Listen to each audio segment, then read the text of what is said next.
Playing with rifles, although a staple throughout the game, requires a lot of dedicated practice in order to master. With the Phantom being one of the most commonly used rifles alongside the Vandal, we wanted to make a video dedicated specifically on how to dominate with the Phantom. Hello, my name is Renox, and today we'll be guiding you through the 7 tips that will drastically improve your Phantom play. Before starting that, however, let's get into our customary question of the day.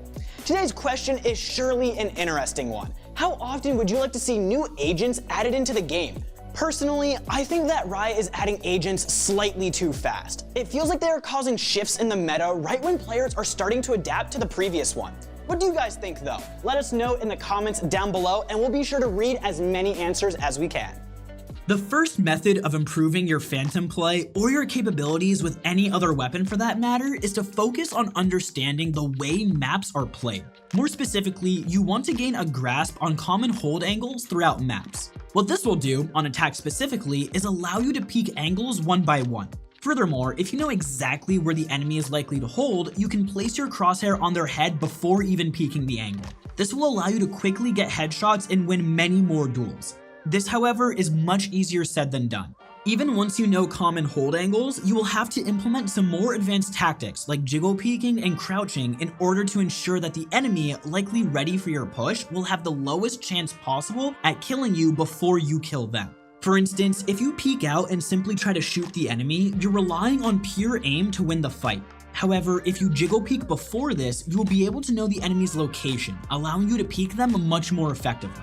In addition, if you crouch once you do begin to shoot, you will significantly decrease your enemy's ability to land a headshot, giving you more time to get the kill. The second Phantom-specific method of improving your play is understanding damage output. Although landing a headshot is beneficial, it will often not result in an instant kill throughout buy rounds, simply because it does less than 150 damage. Because of this, when taking long-range duels especially, you shouldn't always go for headshots. Instead, if you don't feel like you're close enough to land consistent headshots, it's often better to go for body shots. You will land them much more consistently, and because it is 3 shots to the body to kill over 1 headshot and 1 body shot, your time to kill won't increase significantly even if your aim is perfect. Because of this, you should often stick with the more consistent method, simply because you will find that players who do this are likely to deduct the outcome of the fight significantly better. Let's go over an example so this makes a bit more sense. Imagine you're holding in Heaven on Bind, and one of the enemies are pushing you from A short. If you go for headshots, you won't know if you have to shoot 2 times or 10 times to kill the enemy, simply because the spread of bullets makes it almost impossible to deduct how long it will take for your shots to land. On the contrary, however, if you stick with shooting at the body, you will be able to assume that out of the 3 to 4 shots that you need to hit, you will not need to shoot more than 10 to 12 rounds per kill. By knowing this, you can assume the general time to kill, giving you enough information to know that if you're taking a fight that will be worth it, or if you should back up and switch angles or utilize abilities to increase your chances of winning. One method of being much more consistent headshot-wise is flicking. If you're taking fights in close to medium range, which you often will throughout the game, headshots are ideal for winning fights. While many know that this is the case, others don't truly understand how to improve their flicking capabilities. What we've found to work the best is practicing for the perfect amount of time, which, in our opinion, is 30 to 45 minutes tops. In the practice range, you have several options that can benefit your flicking capabilities. First are the implemented easy, medium, and hard settings in the bot practice range. While easy allows you too much time to readjust your aim, we recommend medium or hard in order to practice flicks depending on your capabilities. One method that many don't know about, however, is turning on practice mode on the bots and trying to manually flick to their heads. This will allow you to consistently shoot and truly gain muscle memory fast. If you do this, however, make sure you don't give yourself time to readjust your aim, simply because this will fully ruin the concept of flicking. Simply move your crosshair to a bot's head, shoot, and switch targets even if you miss. Another method of improving your general rifle play, including the Phantom, is to hold tighter angles. This will allow you to have enough time to hit your shots while still having time to run around corners before dying. This concept is fairly familiar to most players. What many don't know, however, is how to switch angles. Let me explain. If you're holding an angle and are being pushed, you already have in mind a good location to fall back to.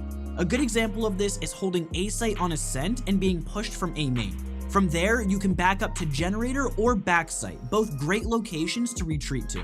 By doing this effectively, not only will you save yourself from dying, but you could also catch the enemies off guard. This, with a Phantom specifically, will allow you to defeat Vandals simply because of the increased fire rate. While Vandal players will be able to one-shot you if they know your location, you will be able to be much more effective in an unknown position due to the Phantom's high fire rate. The next way to better your Phantom play is to know how to utilize the weapon on defense versus offense. While the gameplay styles of the separate halves are obviously different, many people don't truly understand how to distinguish between utilizing the same weapon on defense and offense respectively. For the Phantom specifically, you should generally play more passive on defense and more aggressively on attack, even more so than you would with other weapons. While this may seem obvious, what we mean is playing more defensive and offensive than you would with other weapons. For example, even while playing defense, you want to play aggressively while wielding an SMG.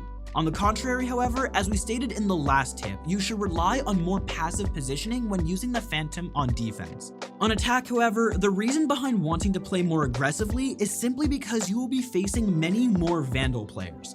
If you are predictable and peek angles slowly, they can usually win duels by one-shotting you.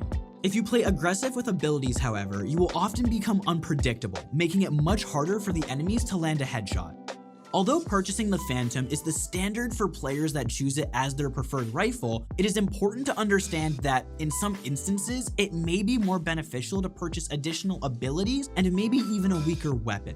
When trying to make this crucial decision, you should ask yourself if your abilities are crucial to the round outcome.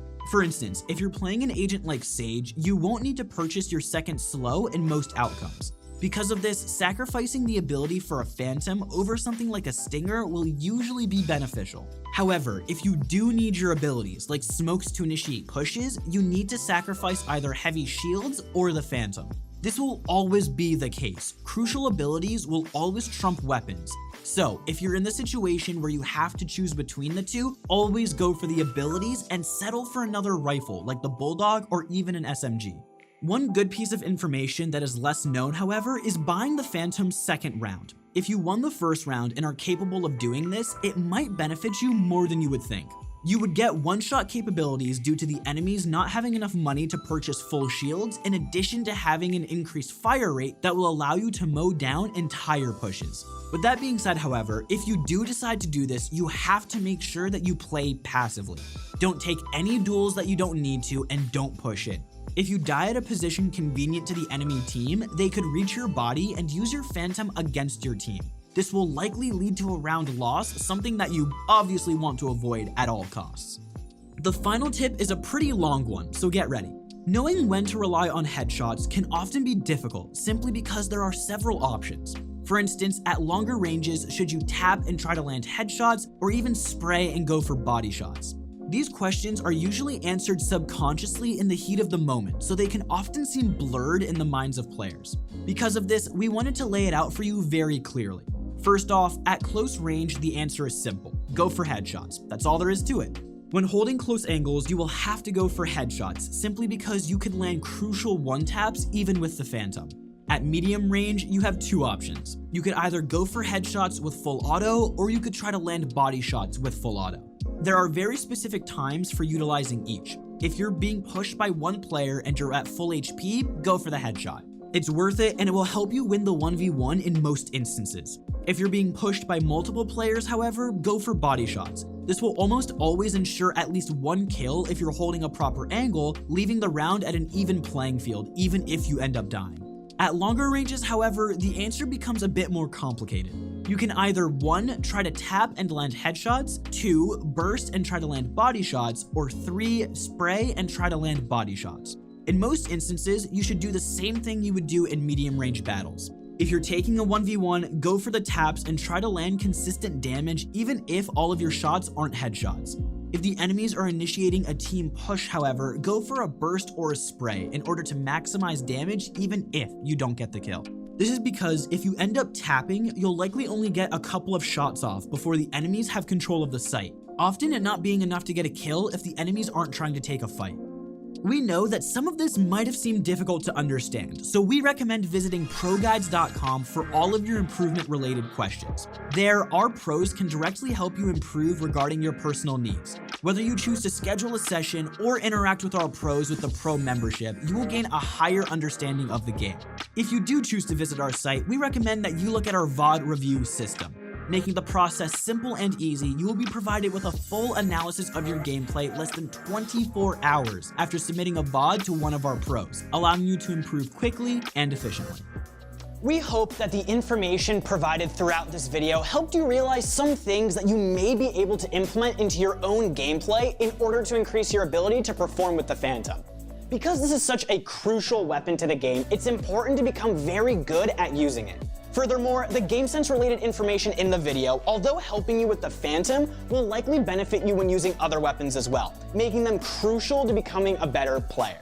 With that being said, don't try to overwhelm yourself with the information.